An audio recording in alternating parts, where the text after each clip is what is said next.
Good morning and good evening, everyone, and welcome to the kickoff event of the Reassembling the Nature, Culture and Body Nexus online seminar series. My name is Nicola de Martini Ugolotti, and I am co-convener of this series together with Antonio Donato, Leonardo Tonelli, Eduardo Galac, and Alessandro Bueno. This online seminar series gives continuity to an ongoing collaboration started in 2018 between scholars and activists from Latin America and Europe. The starting point of this collaboration, the Spinozian and Deleuzian question, what a body can do, as an interrogation that could inform not just scholarly debates, but also praxis and activist work in the related domains of health, education, and physical activity. Today, we are delighted and honored to start our series with 4 distinguished interdisciplinary scholars that I'm going to introduce to you in a rigorous time zone order. So we have Bruno Mora, who is Associate Professor in Cultural Studies of Sport and Physical Education at Università della República, Montevideo, Uruguay. Then we have Niamh Shuilleabhain, with teaching fellow in the Department of Health at the University of Bath, and with research focus on health education and body image. We have then Alessandro Bortolotti, who is Associate Professor in Education and also Program Director of the Program in Sport Management at the University of Bologna in Italy. And then we have Simone Fullagar, who is Professor of Sport Management and Gender Equity in Sport at Griffith University, Sydney, and also Fellow of the Academy of Social Sciences in the United Kingdom. So the topic of today's event is more the human perspectives in health, physical activity, and education. And the seminar will be divided in 2 main sections. We'll have a first part during which the speakers will offer their perspectives in a panel discussion regarding 3 questions related to today's topic. And the second part will be a Q&A with the public. On this, I would like to remind that it's possible to pose questions to the speakers in English, obviously, but also in Italian, Portuguese, and Castellano. And our multitasking and multi-language team will provide a translation in English for the speakers, if needed. Finally, I'd like to mention that the seminar will be recorded and that the video will be made available from tomorrow on the YouTube channel of the Associazione Lab. So I'd like now to start our panel discussion, and I guess that the first question cannot avoid but trying to articulate the topic of the seminar with the current pandemic in which we are finding that is influencing the lives of everyone across different contexts. So the first question is, in what ways the current pandemic has so far forced us or enabled us to rethink the relationship between body, nature, and culture in the domain of physical activity, health, and education? And Alessandro, would you like to start first, offering your take? Yes, of course. Thank you very much for this kind invitation. It's a real honor to be here, but also, frankly, it's quite challenging, both because I'm everything but an English native speaker, and the issue it's quite broad and frankly difficult to understand and to answer to. Anyway, first of all, my expertise is in education, so I'm trying to say something about education. I'm a follower of the motor praxeology elaborated by Pierre Parlebat, who argued that we have different, just to make it short and I hopefully clear, we have some we deal with different models of body. And for example, just to give you a simple example, sometimes we think about the body in mechanical terms. Parleba, of course, suggests not to use this model, but another one, which is a semiotic model. In short, what is really important in education, especially in PE, but not just in PE, in physical education. In education as a broad field of expression is that the body or the person, the subject, is expressing himself or herself through motor activities, for example.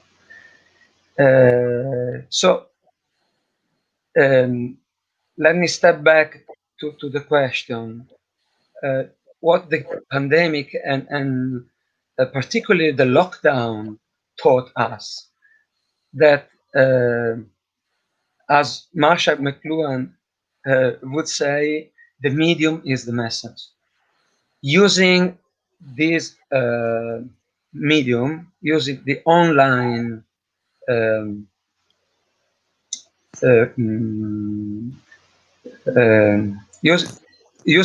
doing class online allows you to, in physical, especially in physical education, to do kind of gymnastics. So it's again the body in terms of his or her, its energetic or mechanical aspect that you others. So it's really the virtual life. It's a kind of it's very limited in this way. And so thinking about a process of teaching and learning, this is an amazing, this offer an amazing opportunities like this one. It's fantastic. But then we have to counterbalance with something else, which is more alive and must be also be a little bit, or maybe much more experiential. So I'm gonna talk about that later on in the second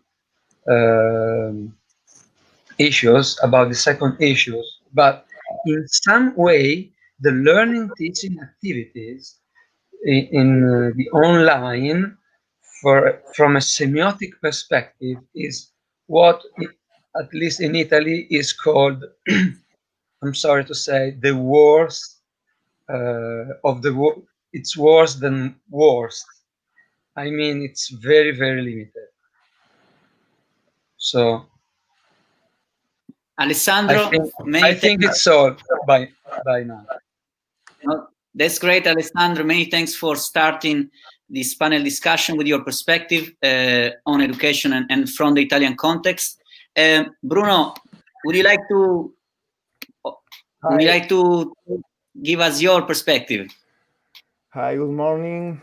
I'm Bruno Mora and work at the University of the Republic in the Department of the Physical Education and Sports in the Higher Institute of Physical Education.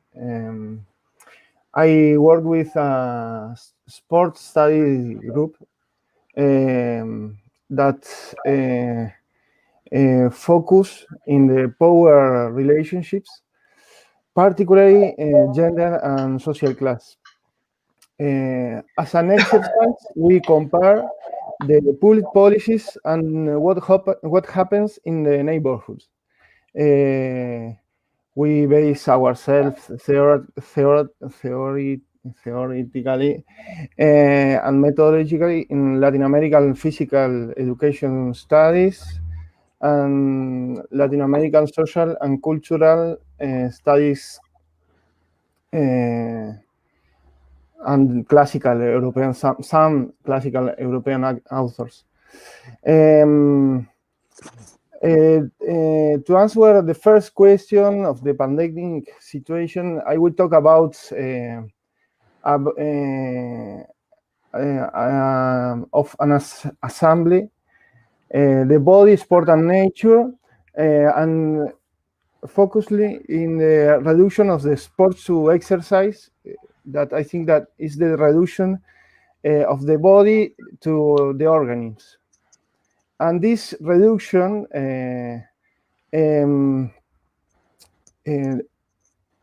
it's to the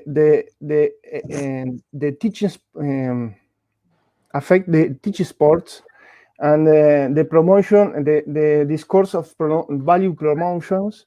I make that discourse, the sport is invisible to the culture.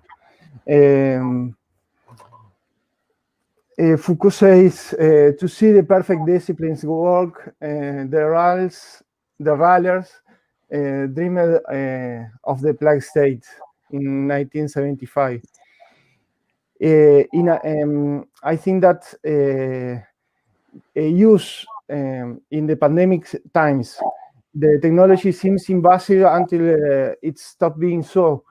To such an extent, we see the relationship between the body and the technology when affects the living, and some things in this situation, the COVID-19, COVID, we name pandemic times, appears to think for us the community in the neighborhood, the think of community, the concept of community in the neighborhood, that the community puts us in a relationship, in an inevitable relationships formed by the depth of the possession, not like a possession, because the possession is a theoretical and methodological position too for the Latin American studies. That is a colonial position in some way of these studies. This is my first dialogue. Thank you. Thank you, Bruno. And I would just to underline it, we really appreciate the effort for non-native English speakers to contribute to the dialogue of today. Niamh, would you like to offer your perspective on the first question? Yes, of course. So yeah, in thinking about what ways the current pandemic has enabled us to rethink the relation between body, nature, and culture in physical activity, health, and education. In terms of my research on health policy and health education, I think the current pandemic has really forced us to move away from individual rational choice models and to seriously now contend with how our capacity for action is entangled within broader relations that involve the more than human. We are really at this moment called to attend to how these forces are intersectional, and furthermore take seriously the entanglements of class, race, sexuality, age, illness, and disability that shape our lives. So Fullagar's and Pavlidis's recent paper drew on Ahmed's work in highlighting how the effective economy of fear resonating throughout this pandemic has even furthermore amplified the personal as political. And this work demonstrates how, and Ahmed's work demonstrates how affects like fear circulate between bodies and surface and stick to and stigmatize certain bodies more than others. So this work really, I think, is really relevant to what's happening here in the UK, because we've seen through this pandemic and through recent government health campaigns here in the UK that have framed the aversion of coronavirus as an individualized responsibility through moralizing and stigmatizing fat bodies.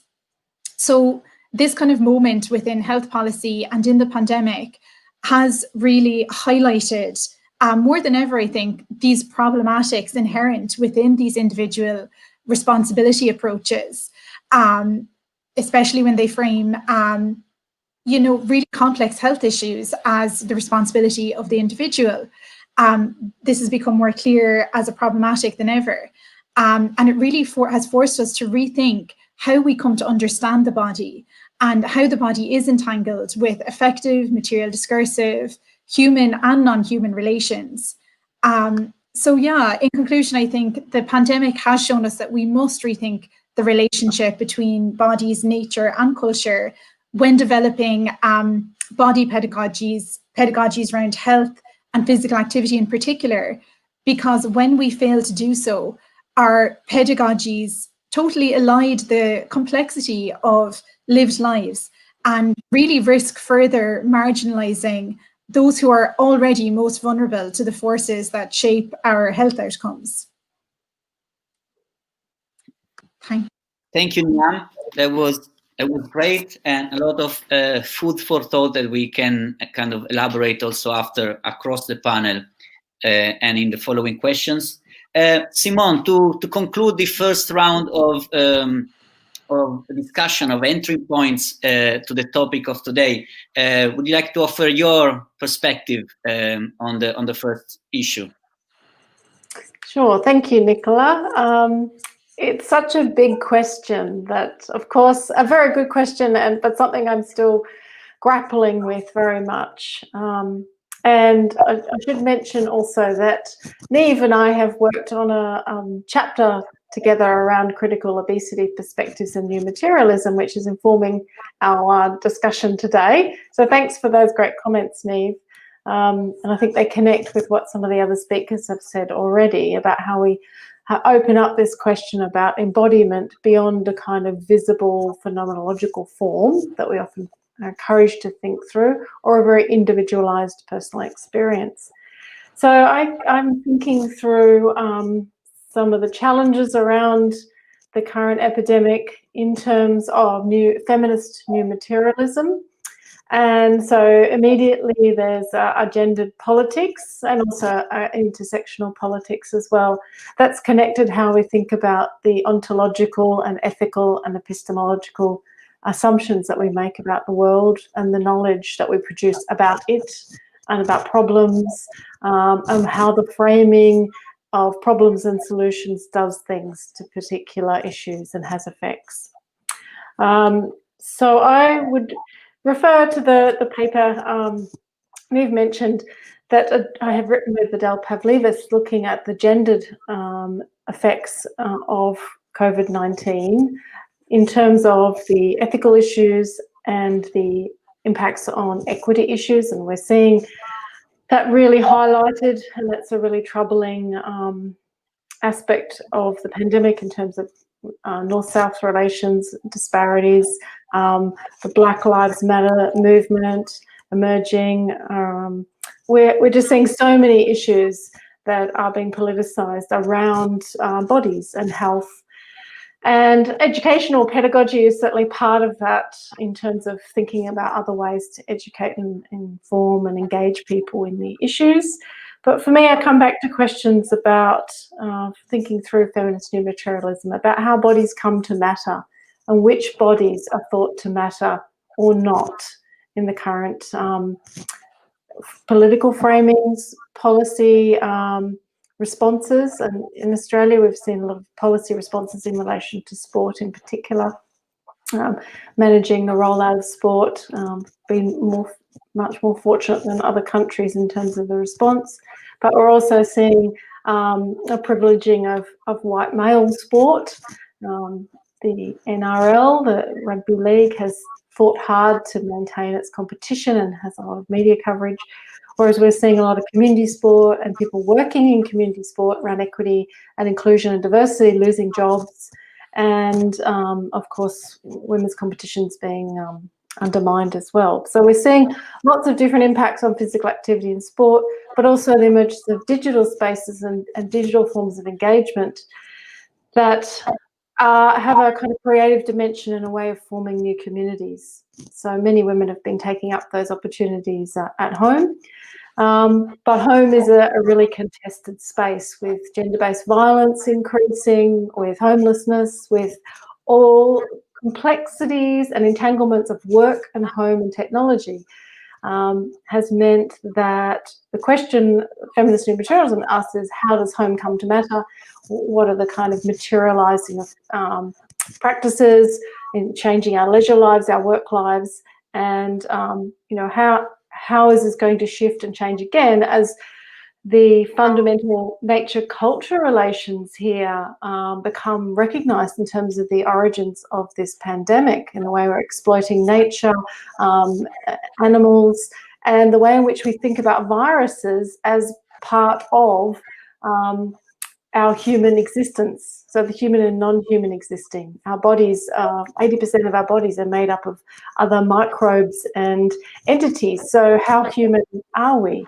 I think the mastery of humans is being undermined by this pandemic, and really forcing us to rethink what is humanness and how do we create different relationships other than mastery and domination.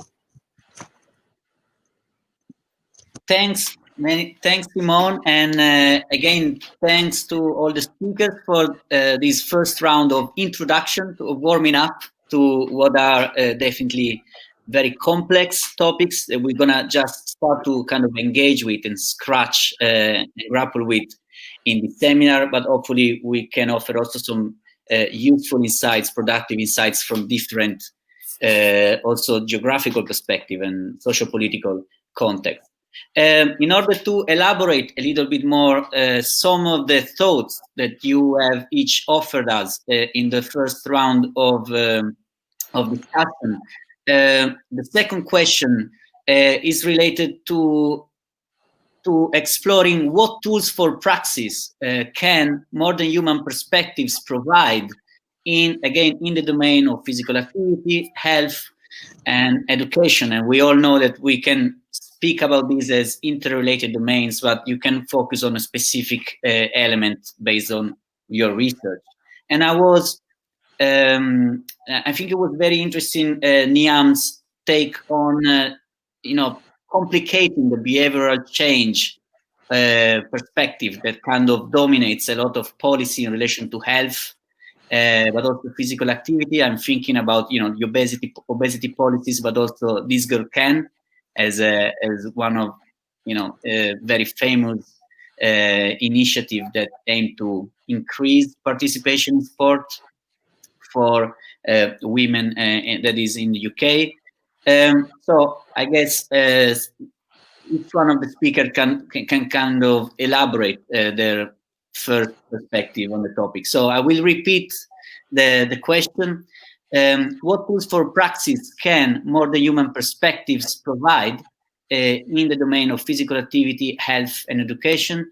And Niamh, would you like to start this round of conversation? Yeah, that's perfect. Both new materialist and post-humanist perspectives, I think, provide tools for practice that really foreground a consideration of the ethical implications of our entangled agencies. So this involves exploring how these entangled agencies, or the cuts that we make possible certain worlds and not others. And this means that we really cannot situate ethics within a humanist framework, as ethics are dependent on entanglements of the more than human. So we cannot anymore, Thiel really emphasizes how ethics cannot come after the fact or after metaphysical or philosophical issues are settled. Rather, ethics must foreground our inquiries and are always already at stake in the processes of meaning making and knowledge production. So yeah, Thiel really emphasizes that in our coming to know, ethics are already implicated at that point. So this might seem like it doesn't necessarily orient immediate action, and it certainly does encourage more slow, considered research. But in her kind of landmark paper on ethics, Thiel does remind us not to stop short in producing specific cuts and instigating certain and not otherworlding visions, but just to be really considerate of the effects and affects that come as a result of the actions that we do take. So in terms of physical activity, health and education, these perspectives are really key at this point in time, as they allow us to enact ethics as a situative, iterative doing that allows us to respond in the moment to the effects and affects that our policies or pedagogies are producing. So this was something we were just speaking about, kind of policy implications. And in our recent chapter, Professor Emma Rich really kind of picked up on this in her piece of writing about how might post-human perspectives, I suppose, provide a praxis for policy formulations and policy enactments. So bringing these kind of ideas and this idea of practice towards policy might look at leaning into the complexity of the effects and affects of policy enactments. And instead of this approach could, instead of trying to bracket out the tensions and complexities, Rich draws on Warren in saying that it could allow the opportunity to really lean into those tensions between intended policies and the capacities they have in particular contexts. So allowing for further listening, further revision, further adaptation that has not really been a key part of policies that have focused on rational behavior change or on individual agents as the source of all power. So yeah, I think it provides us a praxis in the areas of health, physical education, health and physical education, by allowing us to really consider the implications of our actions, not only amongst humans, but amongst the more than human also, and allows us, to enact ethics as a dynamic situated doing and really consider those tensions and those complexities that are often bracketed out when we do enact pedagogy or policy. Niamh, many thanks for kickstarting this second round of discussion. And Bruno, would you like to offer us your perspective, maybe from Uruguay, from your focus on the relationship between neighborhood, physical activity, gender and class, and the digital, I guess? Thank you, Leo. In our group, we think about three concepts that are the Latin American University extension, the critical sport teaching, and the sport as a public arena, that is a concept from the Argentinian Eduardo Archetti. First of all, the university extension, born in Cordoba in 1918, excuse me, and is based in triple dialogue, in three dialogues. The discipline dialogue between psychology, physical education, anthropology, sociology, the university dialogue with the society, and the function, we call it the function dialogue, that are the dialogue in the teacher's work. The teachers can work in three functions, four now: gestion, extension, that is the function in the neighborhood, teaching in the classroom, and the research. We assemble these three dialogues and function in these different places. The means of achieve our objectives is the critical teaching of sports. That is the second concept. This process implies dismantling the traditional teaching of sports, reduced to the evolutionary stage, reduced to the institutionalized views, reduced to not the best interpretation of Parlevas in the internal logic. And this critical view, in the same with the sport as a public arena in teachings,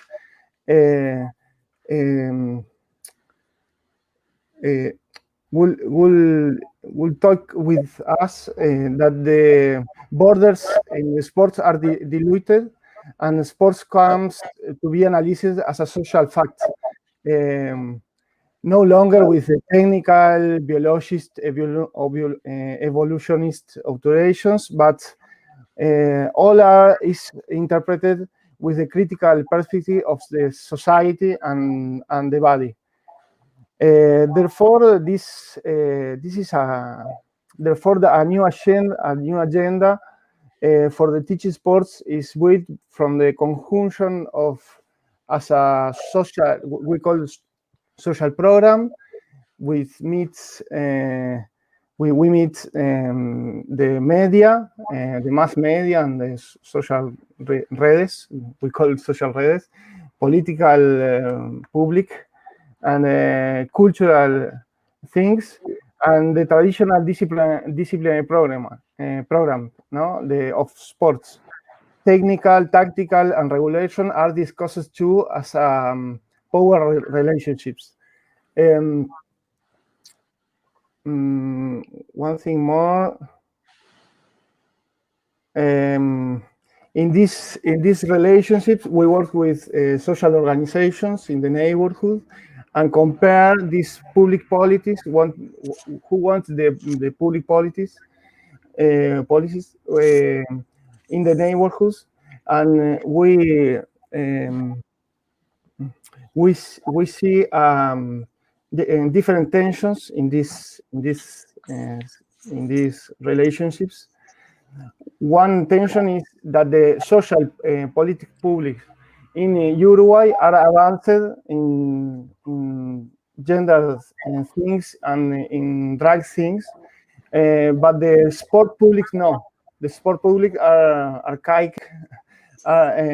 For the sport public policies, the gender thing in sports is the woman playing football, and this is a problem for us and the social studies and the physical education, because we can see the social and the cultural things in the sports at these moments too. Thank you. Thank you, Bruno. And before we continue with the other perspective on this issue, I would just like to remind that the public can post their questions for the speakers in the comments, and this will be then forwarded to the speakers. But just to continue on this topic, can I ask Alessandro to continue the discussion? Yes, of course. So, I have to say that I will be very basic in my answer to this topic, because when I think about tools, to my mind comes immediately what is called in English outdoor education. I mean that after the lockdown, we really feel we have the need to be more outside. Just to give an example, I know the housing market here is completely changing because everybody now wants to buy a new house with at least a courtyard, a terrace, a small piece of garden, because they really suffer to be a lot like ikikimori. Probably you know this term, which is Japanese. It means a person who at the end of the day never got out of his or her room, like being in prison, really. So we have the need to get outside to counterbalance this kind of communication with a more real one, where bodies and a person can be face to face in more authentic relationships. And this is a teaching learning process, which is complex in a way. It doesn't mean that it's difficult. It means that when complexity means that when you change probably just one knot of the network that compose the setting, everything changes. It's going to change. It's a system. So from the teaching perspective, the teachers, they have going outside, they have to rethink how to teach, because you can just not do the same thing, the same activities, keep your approach you have usually inside in the outside. That's interesting. This is, I think, it's the added value, because at least in Italy, but I know also, for example, in New York, in UK, now outdoor learning is increasing. Why? For health motivation. But the added value, again, is that you can be more experiential. So when you are in the outside, you have to change your relationship, for example, with the pupils, transforming your approach as a sage on the stage to another one, which it's like a guide on a side.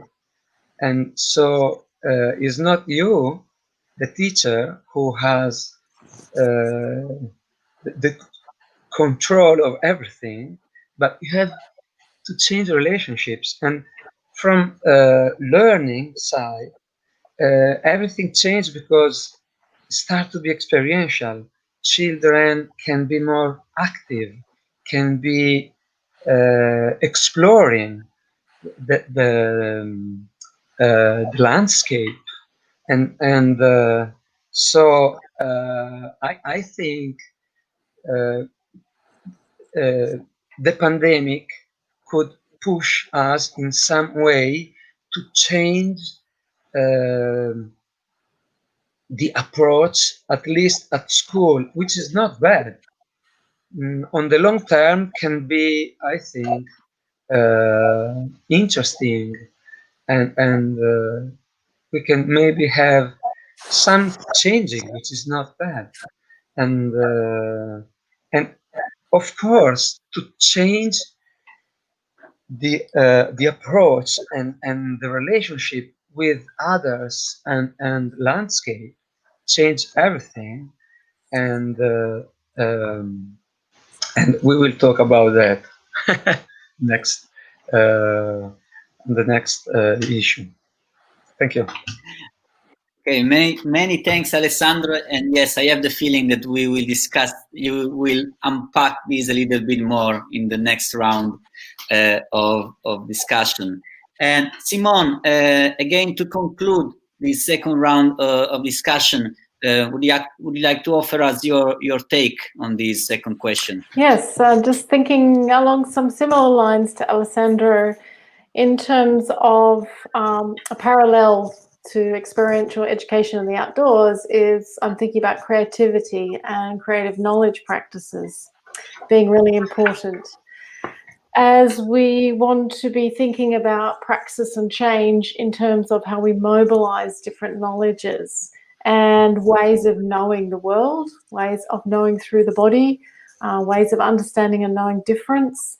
And that is also breaking down nature-culture relations as well as self-other relations, and thinking about how we experience our bodies and learn through the body and through embodied movement, whether that's sport, dance, other kinds of embodied movement. How do we learn through those experiences and understand and engage with particular research methodologies that are creative and that perhaps draw movement and the creative arts into dialogue with each other to help us produce knowledge and engage with and understand the effective power of movement. I think a lot of people are feeling that now when in lockdown or in restricted environments when they can't move. The desire to move and the desire to feel free is something that certainly gives educators and people also working in health spaces and areas something to work with that's different to the usual individualized messages about, you know, do your 30 minutes physical activity a day to be healthier, or, you know, to reduce obesity. All of those behavioralist type individualized messages which, you know, have failed for so long and lack creativity.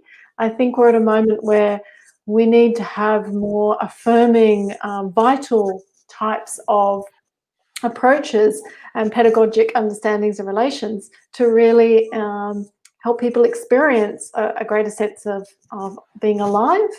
And this also is important for mental health, because we know that the pandemic is having a huge negative impact on people's mental health, and the rising rates of anxiety are something that is lived in the body, and that tension is held in the body. So we need to also be thinking about how sport and health, physical activity and education can work with other disciplines and create more interdisciplinary understandings. So for me, as a researcher, I like to think about how I can use some creative methods such as body mapping, which is a method I have used in collaboration with creative organisations such as Untitled Dance Theatre in Bristol, UK, where we worked with a group of women who were learning somatic movement practices. And this involved a lot of unlearning of gender normative ways of moving, highly restricted ways of moving, undoing and questioning body shaming, and all of those other intersectional power relations that come to bear on bodies and restraining movements. But what we did with the body mapping, which involves drawing either in a kind of realist representation or a more creative representation of one's body on a life-size piece of paper, and using that to explore the kind of effects of movement, how one feels constrained, but also how one feels that movement can enable different experiences, and in a collective context as well, so that we can challenge in a creative way the kinds of and unearth and surface the taken for granted assumptions about gendered embodiment in this case, and then work with more affective pedagogies of ways of understanding what those effects can do and how they can engage people in moving in ways that they perhaps previously couldn't imagine. So I think creativity and affect are going to be really important concepts and practices to be researching and thinking through. And I think the exciting part is that we have lots of potential to collaborate with non-academic partners, with activists, with organisations, to explore these alternatives and see where they can go. Thanks, Simone, for offering some further thoughts on this issue. And so we are now starting the last panel question to the speakers, and then we're gonna open up a Q&A with questions from the public or from the organizing team, any of both, about some of the insights and the provocation that you provided us today. So the next question actually brings together some of the some of the openings that especially Alessandro and Simone touched upon in their previous discussion. So we would like to ask you to conclude this first part of the panel discussion, to what extent modern human perspectives can enable us to think and to shape or reshape the spaces of education, physical activity, and health. And with spaces, we understand here not just physical spaces, they can be physical spaces, but we also mentioned before digital spaces and the way they kind of entangle each other and produce each other. So we keep the idea of space here quite open to blurring of boundaries and understandings. And I think this is the perfect place for Alessandro to resume his discussion on outdoor education. So would you like to start? Yes, of course. Thank you, Nicola, for allowing me to explain a little bit more this issue with the perspective that is trying to merge both outdoor education, modern human perspective, and language. So, just to sum up, I would like to introduce you to some different perspective, again, using different languages. Because we just talk about outdoor education, and probably everybody, at least everybody of us, it's able to understand what we roughly are talking about. We are talking about going in the outside in some way, and in some points, do some activities, and then maybe reflect upon that, and so on. Usually in an experiential way, which is a approach quite different from a, let's say, traditional one or virtual one, if you like. What I already describe as the worst than worst. I mean, it's just virtual. I'm not a fan, okay, of just virtual, of the unique model, which is the virtual classes. But if you, for example, if you go in Scandinavia, still, excuse me, in Europe, you probably have to get accustomed to the term friluftsliv. What does it mean, friluftsliv? Is it outdoor education? In some way, yes. They do something like the Anglo-Saxon the WASP culture do, but it's not exactly the same.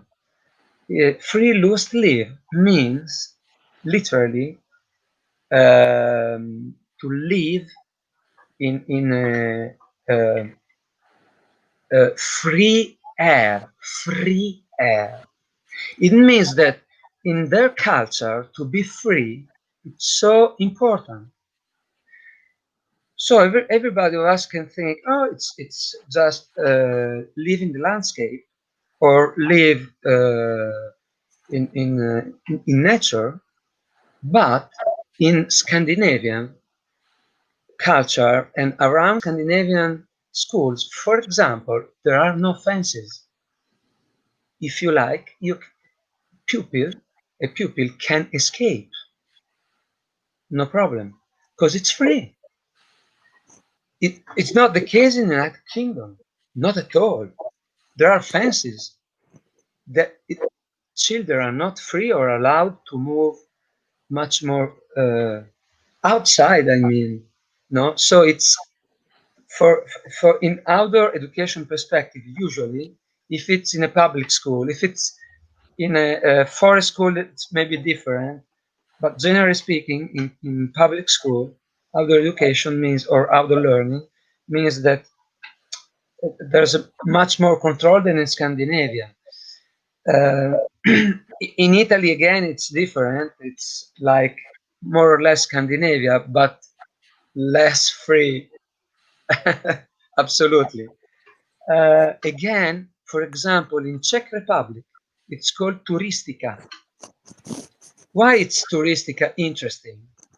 Because in Czech Republic, this is an historical issue. They had for many, many years, for decades,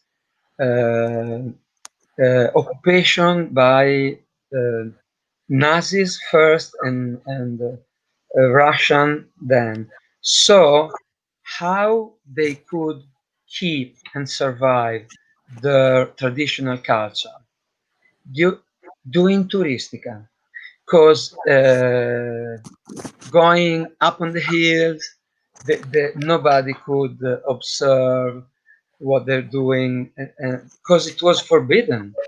No, some activities like traditional dance or keep the traditional language was forbidden. Turistica allowed Czech Republic, the people from Czech, to keep their tradition. So for them now to go outside means to be again able to keep their culture. So just to wrap up, going in the outside, get in nature, what does it mean from at least an educational perspective that want to be outdoor? Means that there's a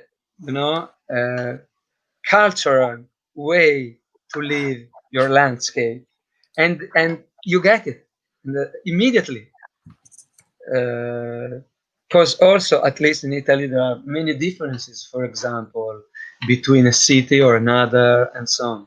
So I think it's interesting because this place-based education allowed you to understand this phenomenon starting from the basic line, So it's a kind of bottom-up approach. I hope it's clear enough. Thank you, Alessandro. Yes, absolutely. And then if any question arise from the public about some of the points that have been discussed here, we will address it later on. So, Bruno, would you like to give us your perspective from the I guess your research point of view or your geographical point of view about the topic of spaces? Thank you, Leon. In our nomenclature, extension nomenclature, we call EFI, Espacio de Formación Integral, two projects that works in neighborhoods and works with territorial or geographic politics. And I work in an EFI, an Espacio de Formación Integral, from the group that I talked about in the other intervention, the Sports and Social Studies group. That we ran into a problem in the pandemic times, that we want to think with people in the neighborhoods and participate to the political decisions in the neighborhoods. But now they are angry. They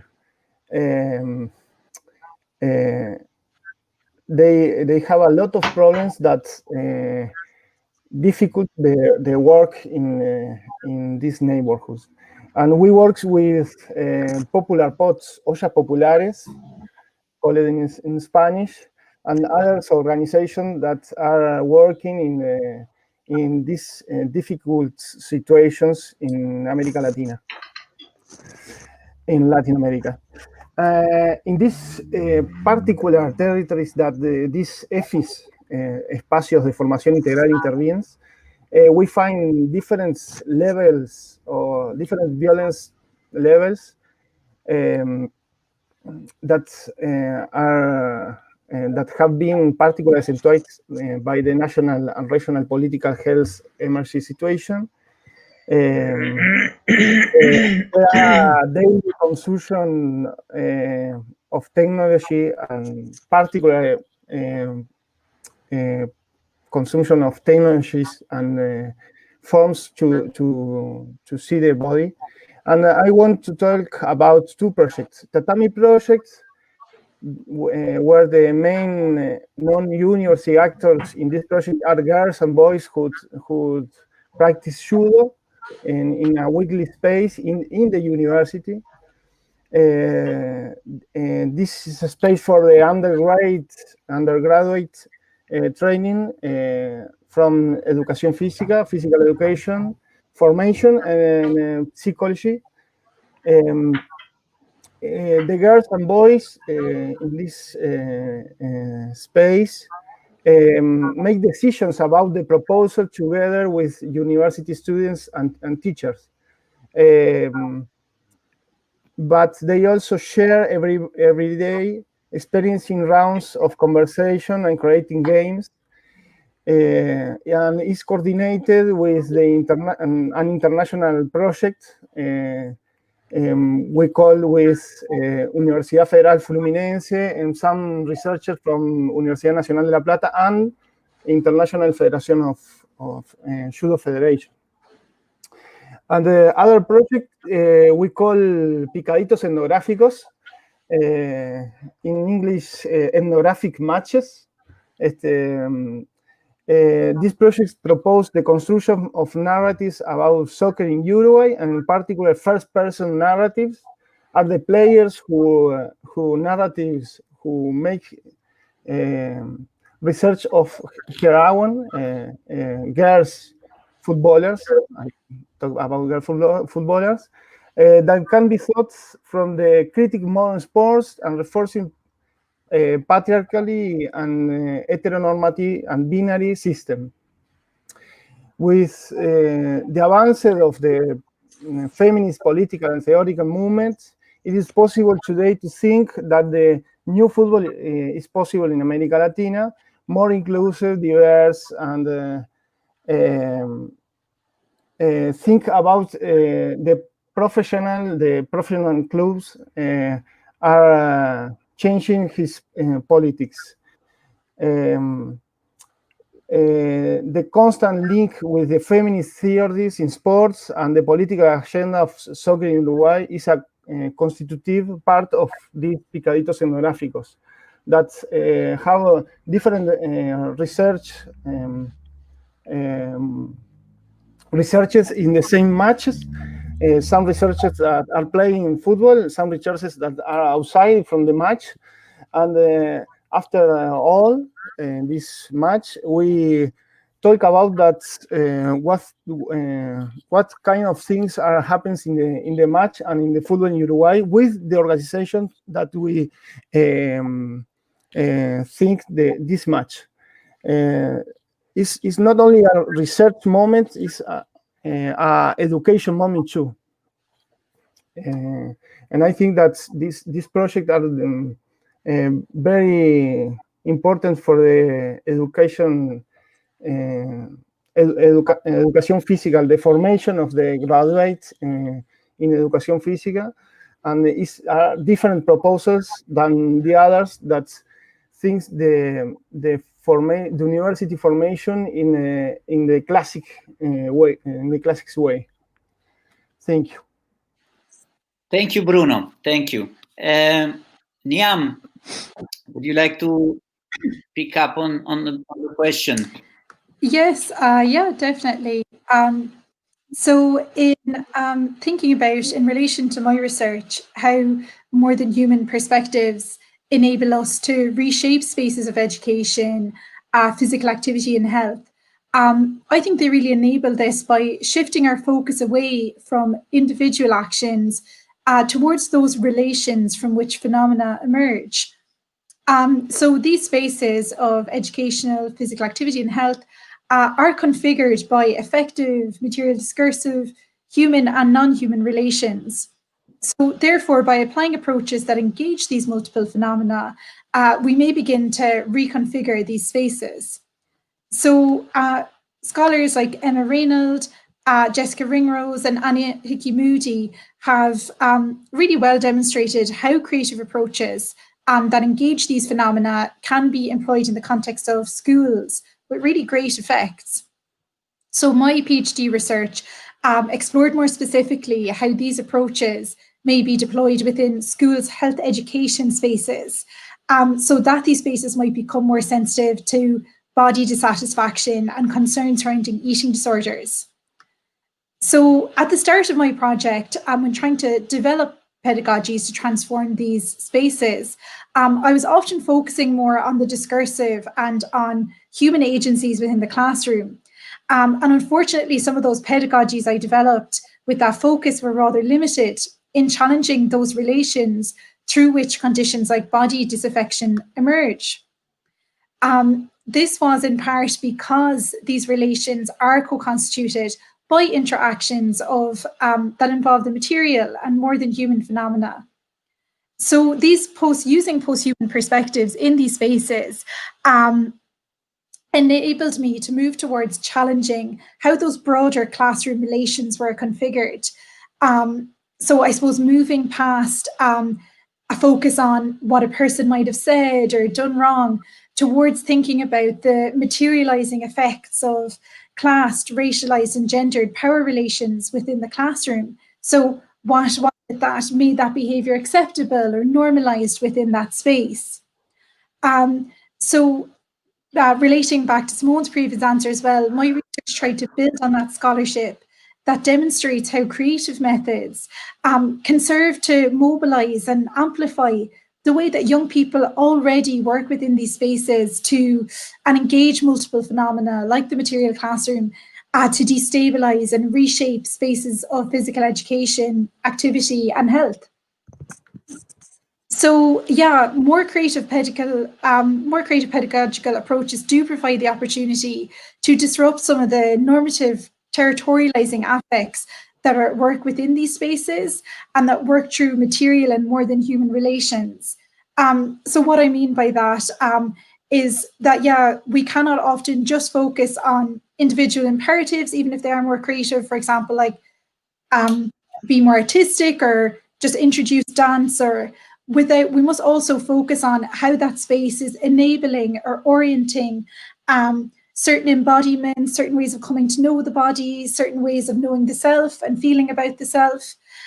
So I think in engaging and in enacting more creative, exploratory, as Alessandro said, experiential pedagogies, post-human perspectives really allow us to think, how are we engaging and configuring the space so that these new forms of embodiments, or just slightly different ways of coming to know the body, are allowed and enabled and further encouraged within a space of physical activity, health and education. So yeah, I think that more than human perspectives provide lots of opportunity for rethinking these spaces by allowing us to engage multiple agents. I think Cubby and colleagues have done amazing work in literacy education that engages material elements of the classroom. But yeah, so I think, but we definitely need to think about how these spaces are enabling different forms of embodiments and how we might contend with affects of discomfort that can arise when we're trying to challenge and shift these spaces towards more, like Alessandro said, spaces of freedom for multiple forms of embodiment. Thank you so much.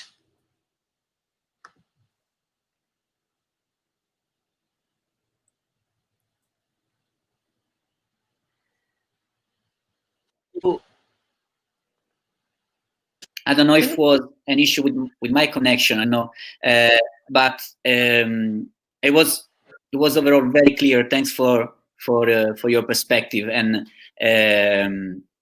we might just come back to some of the insights that you provided in your response in the Q&A, if that's fine for you. Simone, would you like to conclude this once again? Thank you. Round. Okay. Hopefully our connection is going to maintain. Okay, Nicola, you're breaking up a bit. Hopefully you'll come back in a minute. Can you? Okay. Can you hear us well? Yes. Just that you were breaking up then. Okay. But I think we're back now. Yeah, I will work on my connection, and luckily there's space for you to give up your response on the question. Okay. We're so far away, but we're so close at the same time, which is great. Yeah, really interesting to hear everyone else's perspective on this. And this question's got me thinking about how we really do need to be foregrounding our relational understanding of spaces for physical activity, health and education, which I think is entirely congruent with a new materialist perspective. And I suppose I'd take the notion of space a step further and think about time-space matters, as Karen Barad would say, because space is always bound up with time. And I know many of us probably use the term COVID time. You know, we have this weird sense of past, present, future shifting in our everyday lives with the heightened uncertainty that we face during this pandemic. So there's a couple of projects I think are relevant here, and one is a new one that I've just started with my colleague Adele Pavlidis at Griffith University and some other colleagues, where we're looking at the return to sport and fitness in Australia, particularly Queensland, and how sport organisations are responding and what are they doing in terms of managing their spaces and organising their spaces. And how are they thinking about equity issues, and particularly gender equity, in the return to sport? Because all of our government guidelines about return to sport have been very much focused on risk management and disease prevention. They haven't given sport organisations any further guidelines on how to manage people's fear, their potential shame if they've had the virus, or all the anxieties and affective responses that are being generated that might prevent people from engaging in sport or fitness in gyms or outdoor spaces, but also will influence how then people relate to each other and how the non-human aspects of that are managed and organised. So that can be the fields and the canteen and all the other equipment. All of those things that become part of our sporting lives are being highlighted, I think, during these shifting time-space relations. So we want to use some creative methods to actually engage participants who've returned to sport, and they're returning under social distancing or physical distancing measures. But we want to talk with participants about how they've been impacted and how sport has come to matter differently in their lives. So we're just at the start of this project, but we're going to talk to sport participants as well as volunteers, officials, and key policymakers within sport and within government about this process, because we want to tease out some of those different approaches to knowledge and to understand what has been left out of some of the discussions in terms of people's experiences and the more than human approach to that. The other project I think this question's got me thinking about as I'm writing up a paper on it, is a project that was undertaken with young people who basically they're at school, but they were outside the mainstream education system because of various behavioural issues, or they might have ADHD or been diagnosed with a range of problems that meant they weren't able to stay in the mainstream school system. So they're in a flexi school, we call it in Australia. And as part of that school program, they went and were part of an equine program. So they worked with horses for 6 weeks, and working with horses meant that they had to learn to relate differently.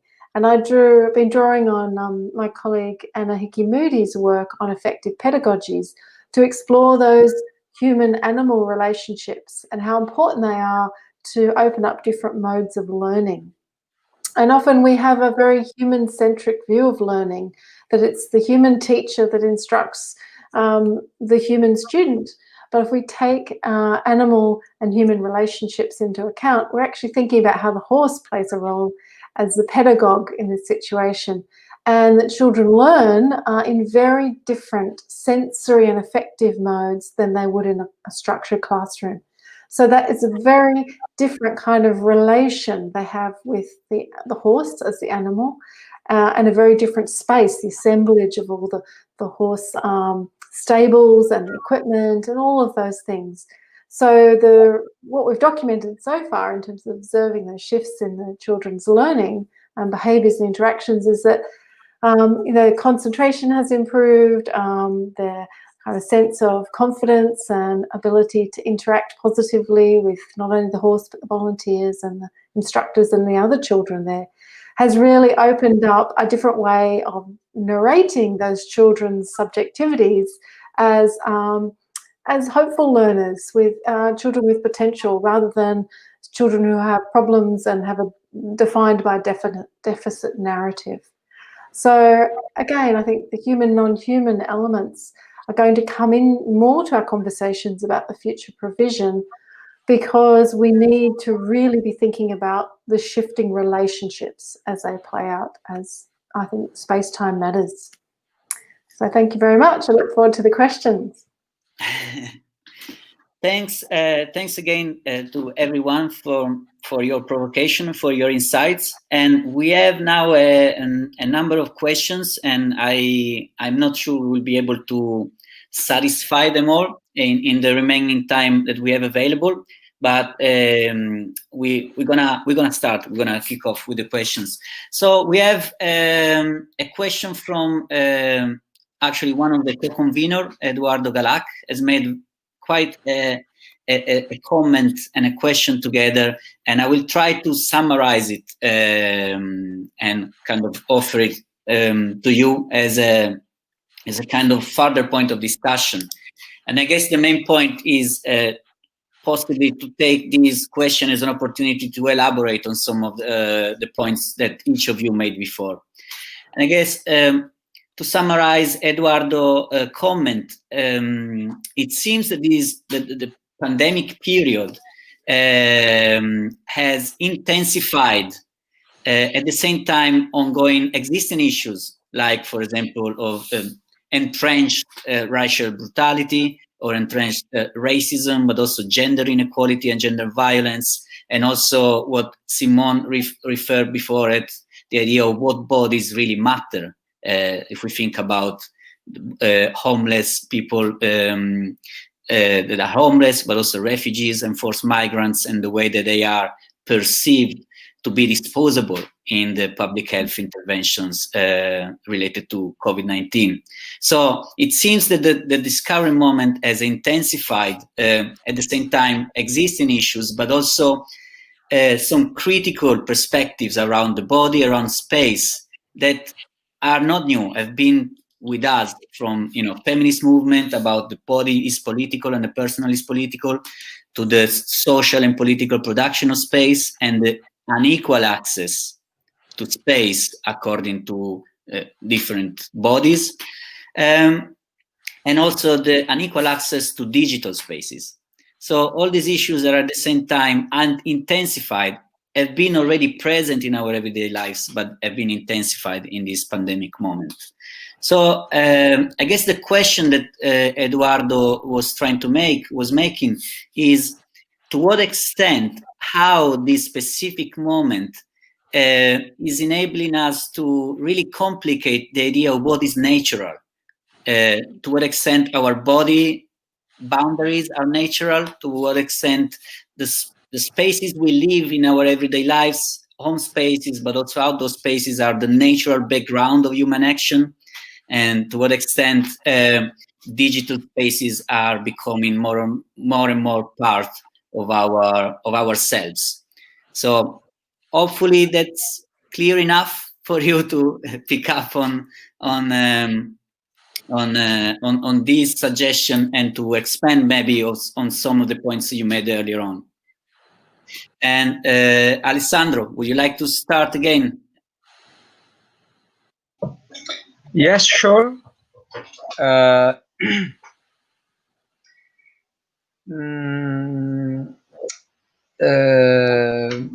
About this issue,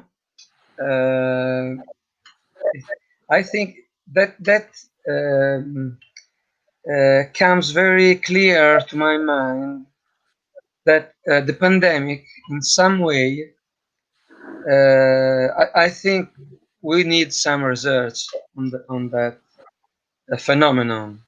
But the pandemic has really stressed a lot of situations, both at personal and social and institutional level. For example, a lot of people got divorced. So probably, of course, there were some problems, and they just exploded. And this is the same at the social level. I mean, the pandemic, for sure, highlighted and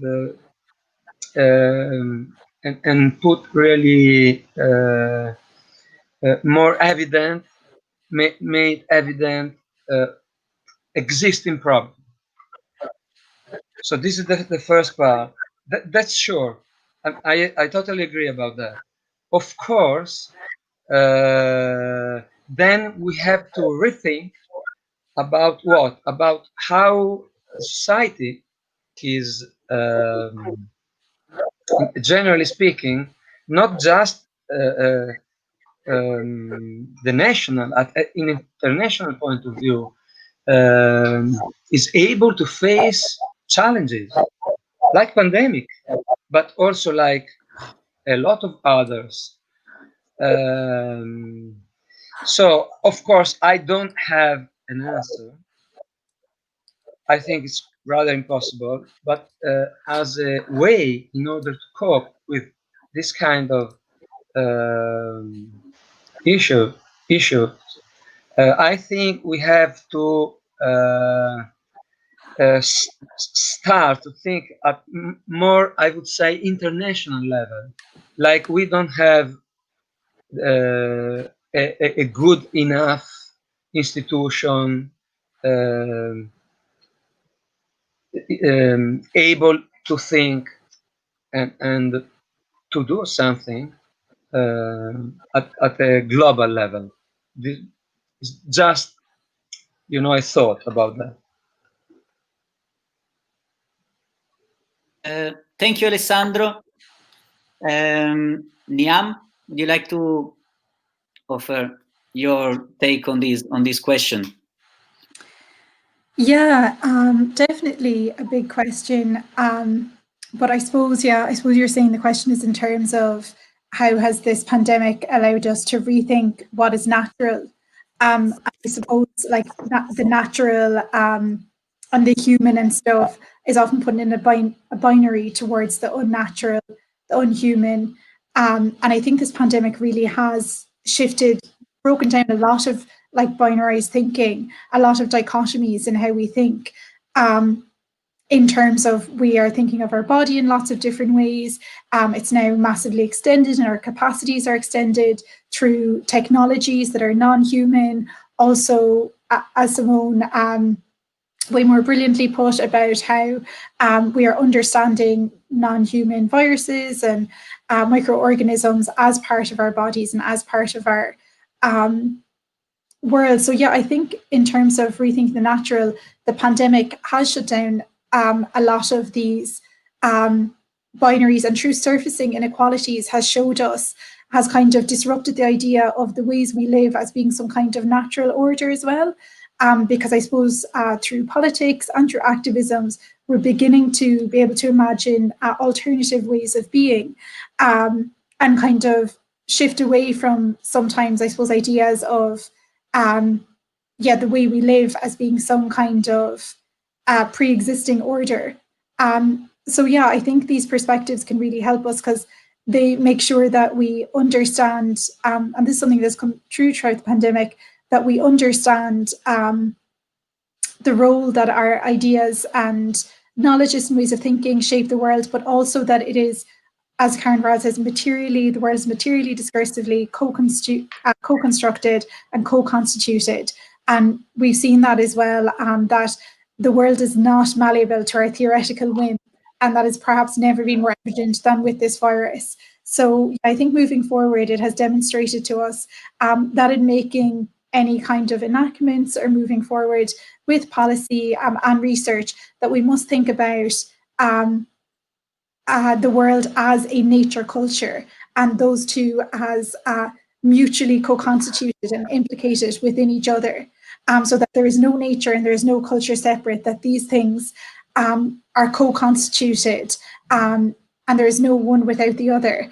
And I suppose moving forward, in terms of how our world is to be organized, how our food chains work post-pandemic, it is really important in thinking of the nature and the culture together, and the ethical implications for both of those dimensions when making decisions and enacting policy moves.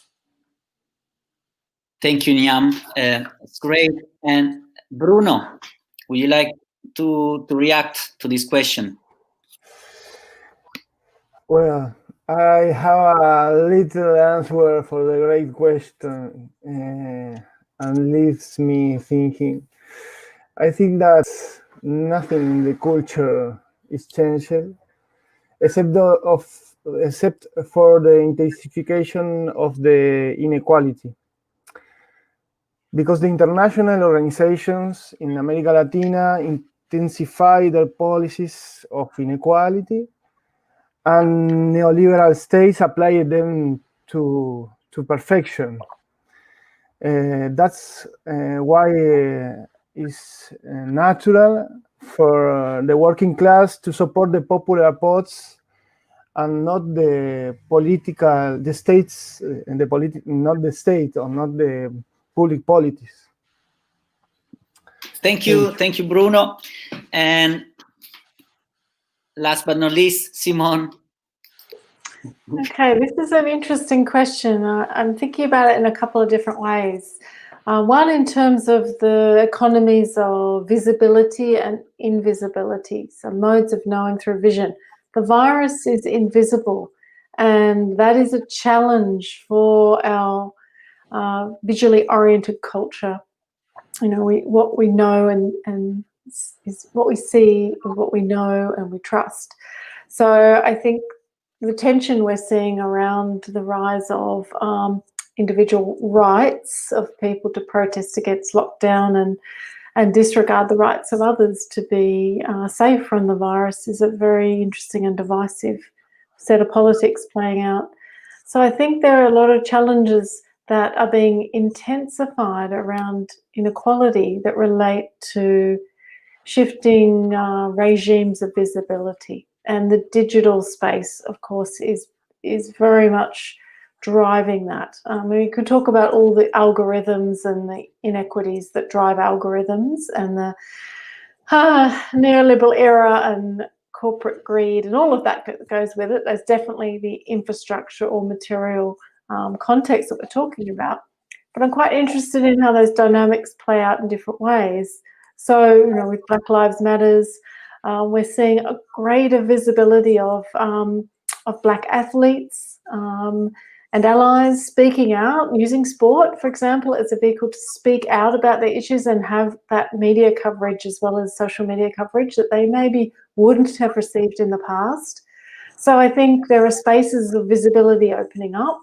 There are also, for example, in Australia, the very wealthy mining company Rio Tinto recently blew up a 46,000-year-old Aboriginal heritage site, and that, is a horrendous example of their privilege to make money and their colonizing ethos that continues on.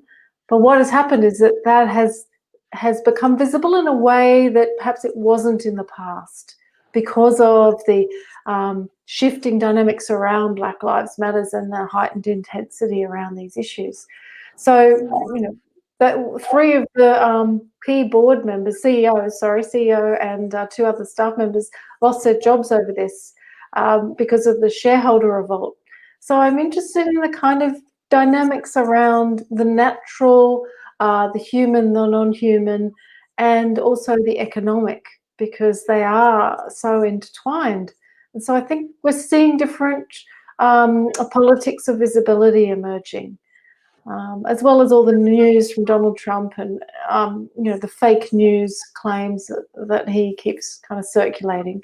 But there is a shifting, I think, as Niamh said too, a shifting understanding that we are entangled in with nature, that we cannot master the virus, and that has implications for our food security, has implications for all aspects of our lives, so as well as the economic. And governments love to talk about the economic and try and push that agenda, but what they're coming up against is a shifting or more visible value set around who matters, and those are often marginalised bodies, as well as non-human bodies and non-human sites.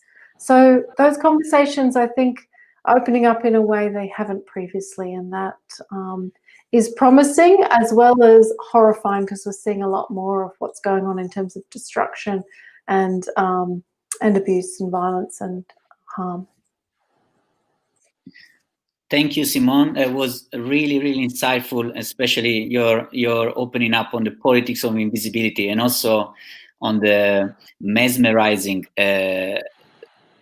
situation that opens up in front of ourselves in terms of possibilities, but also of harms and intensification of harm. There are 2 more questions. We are not sure if we can address them both, but we'll do our best, and then we will leave you. We will leave you finally free for the end of this seminar. The first question is related to one element that Simone touched upon in one of her responses before, in relation to methodology, and it's about how can we think and use methodologies that can actually take in account and kind of give justice to, I guess, the agencies of matter in relation, the agency of matter in relation when conducting research, so that actually a more than human perspective translates and is translated through methodology. So the question is in Portuguese for those who would like to engage directly with the question, or I made my best stab at translating it for English speakers. Niamh, would you like to start? Yes, so the question was about how can we further engage the material in our methodologies? Exactly, perfect. Best translation, yes, possible. No, I'm just trying to understand. Perfect. Yeah, this has been something I've been thinking about a lot in some writing I've been working on. And it is really challenging. I think, because sometimes I suppose in a more obvious term, it talks about, creative methods drawing on the material in the classroom. But I really like some of the imaginative work that is being published at the moment by people like Cubby, I hope I'm pronouncing that right. Herself and her colleagues have been working on literacy educations within the classroom, and reimagining literacy not as something cognitive or completely rational, but as something that engages lots of different materials and allows students to not just learn how to write down or read specific texts, but how to tell stories about their lives using lots of different materials to do that. So for me, that was a really imaginative example of how a methodology kind of with starting with like the body, affect, and material as a starting point, can reconceptualize a way of teaching and a way of developing pedagogy and even conceptualizing what that learning is. Because I suppose literacy involves communication, and in that way the young people are learning how to communicate with other people, but starting from the material, starting from the context of their lives, starting from a broader range of tools than just reading and writing. So to me, I'll make sure I can include in the chat that I include the right references, but that was work by Cubby et al, and that's been very recent work. So yeah, I suppose that would be one of the methodologies that I've seen as really effective and really inspiring for me anyway. Thank you, Niamh. And Alessandro, I guess this question provides one further opportunity to explore a little bit more your take on outdoor education from a modern. Absolutely, but just to keep it simple, KISS program. I would like just to add one element, which is from a methodological point of view as a researcher. I'm addressing more and more on participative action research and on an attitude which is, if you like, a slogan. I can summarize saying that I'm not doing research upon people, but with people, even if they are young kids, which is not easy, but I think this is the way. And at the same time with non-human, of course. So it's just, I would say, an approach. Okay? Absolutely. Thank you. And thank all the speakers for being so concise and clear in the response. Bruno, for you. Thank you, Nicola. Thank you, Nicola. I talk about one tool, the University Extension, that is a research tool too. We make put in relationships the research and the teaching. The other tool that I thought about the question is the reflexibility. That's for us is about put the body of the researcher in the research. That seems that the biography of the researchers, their feelings, their thoughts, their discussions that led to this cut of the object study. In part, the researchers become an object of study, and that is why it's necessary to make a process of exotizing the known and knowing the exotic. It's a Lins Ribeiro thought, and I think that is one of the ways that we talk about. Thank you. Thank you, Bruno. And Simone, you've already touched upon body mapping in a previous response, but feel free to maybe elaborate or discuss any other element related to methodology. Okay, and thank you to my friend Alessandro for asking that great question. Hello to you in Brazil. I think what is important maybe for me to reflect on, I'm just writing a paper about body mapping methodologies at the moment in relation to a creative collaboration with the Untold Dance Theatre group about how you kind of do evaluation that helps develop an evidence base for an organisation who wants to get more funding to offer free programs, important feminist social justice principles. But how do you do it in a more creative, more than human way? And that's where I found body mapping to be really useful, because it has an established tradition in arts-based inquiry, but I don't use it in a humanist, interpretivist way. I like to use it in a way that's framed through feminist questions about gender normativity that shapes our experience of bodies, so that when I'm working with women in that context, we don't just fall into drawing a realist representation of an ideal body or an assumed gendered body. We actually do some unlearning and unpacking of what that is, and I then encourage body mapping to be done in a way that doesn't conform to a realist body outline. And I found that to be a really, really interesting and very new materialist Baradian type moment, where women were drawing all these really abstract bodies that they had expressed through movement practice. So it's like bringing drawing and movement into dialogue and making movement speak through different creative practices. And therefore, we're questioning those gender normativity, some gender normative assumptions about what a body should be, and then focus on more on what a body can do. And we can do that in digital ways as well. I think we don't have to be there with pen and paper in hand. I think we have the technology to explore and experiment with those methods now, which is great.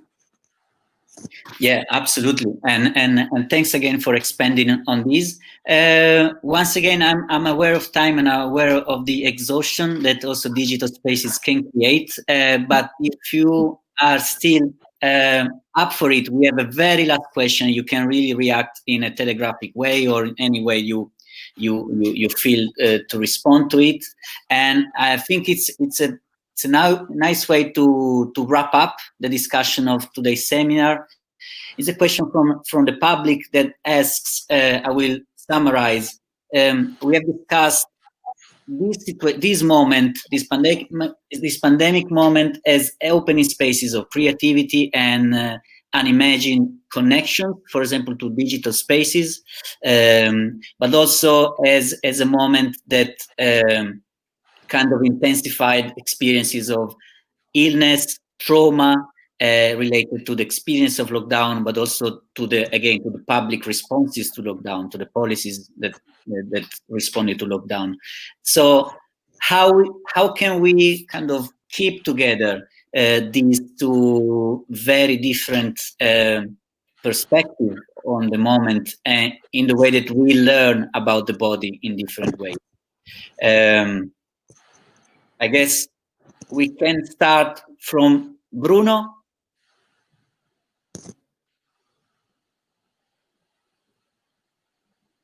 Hi, Bruno. You want me to repeat the question? Sorry, I said I would summarize it, but I still made it long. So the question would be, emerging from the discussion of today, this time, we could call it this pandemic time, emerges as a time of opportunities, but also of increased harms and intensified harms. You touched upon this as well. How can we keep these very, very different perspectives together in possibly shaping a new wave of learning about the body and through the body? And anyone from the panel can feel free to jump in and to offer their final thoughts, if there's any. Give me a minute to think about this.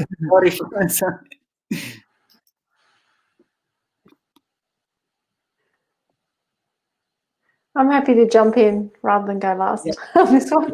Just to say that I think that is a very good question about trauma and the mental health impacts of the pandemic on people in a variety of ways. And people will process that trauma in very different ways, and they will have bodily manifestations of that. And so it's really a theoretical question about how we think beyond mind-body opposition to really think through bodies and minds and affects at the same time. And that it's going to be really important for governments and policymakers to understand those affects, because many of the policies we have coming out are not necessarily sensitive to the way in which people will respond in a variety of ways. We have been fortunate in Australia that the government has invested quite a bit of money in mental health services and provision. They've recognised the impact, as well as providing some material income support, which is an important part of the picture. But my concern is that we may see a kind of biomedical, psychotherapeutic dominance in the way mental health services are delivered, and therefore the body may be ignored. And we need to have those conversations, I think, as educators in the area of physical activity and health, have those critical conversations with health professionals who perhaps come from a more narrow epistemic focus, a more clinical focus, and open up more creative and critical conversations about how we actually help people work through their embodied experience and to find that pleasure and that joy that they often have lost during this time. Thank you, Simone. That's great. And thanks for touching upon the issues of mental health and trauma. Alessandro, we are aware that you have to leave us in a few minutes, so we leave the floor to you for a final comment.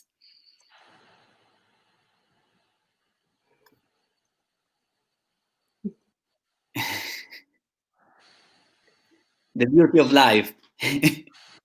Excuse me, yeah, frankly speaking, I have to leave you for a very important institutional duty, and but I would like to give you my last but not least thought, and which is about inclusion.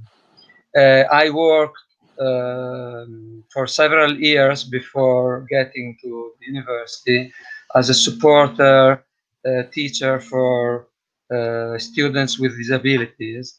I think inclusion is a key word even here, because we have to try to put together and to include nature and culture, and for example, body or mind, outdoors, indoors.